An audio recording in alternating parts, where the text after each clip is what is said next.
In this gospel, Jesus is praying to the Father, asking that the Father keep us, his disciples, in the name that the Father gave him.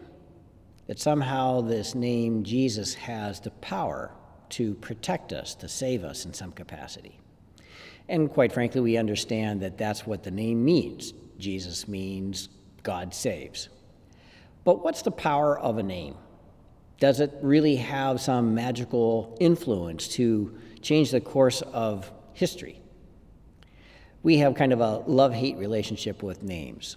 We abuse names, they're labels, they are abbreviations for things, and yet we also know that they have a certain power, or at least they have a potential that gives us an ability to understand a concept abstractly and to make it more real for us. On the playground, we have the old saying, "Sticks and stones may break my bones, but names will never hurt me," and that's a fallacy. Just as much as sticks and stones hurt physically, we know that names do hurt us emotionally, psychologically. And so we say one thing, but we understand another, that there is a power to names. Even though it may not be affecting us physically, the emotional power is just as real. So we have to appreciate that our view of names, our use of names, must be done considerately.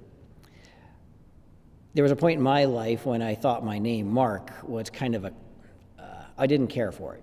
Because whenever I heard Mark called out, it basically meant, "Come here, I want you to do something." It was rare that somebody ever called my name, and it wasn't a command. It wasn't their use of my handle, so to speak, to manipulate me. Not necessarily in a bad way, but in a way to call me to get me to do their bidding. And sometimes that's how we use names whenever we are using labels for people, where we are approximating what we know about them down to something very narrow. Prejudices, labels often do this. But in Jesus' situation, that name, God saves, is supposed to change something. And it's not so much evoking a special power from God, but it's supposed to change our understanding, our consciousness, to make us aware of something. So it's not a situation that Jesus is praying to the Father that the use of his name, you drop his name here and there, and it's supposed to snap God to pay attention to do whatever the Son is asking. God's already aware of what's going on. Instead, when we drop Jesus' name, it's not supposed to be trying to coerce God, but to remind ourselves as to what we believe.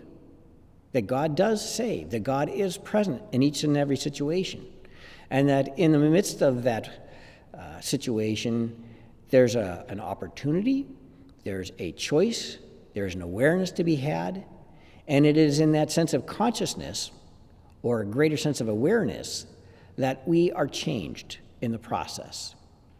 Not always saved, particularly at that particular moment, but it's in that consciousness that we find ourselves united ever more closely with God's presence. So we can't go through this life dropping Jesus' name here and there and thinking that it's a magical incantation like abracadabra or open sesame.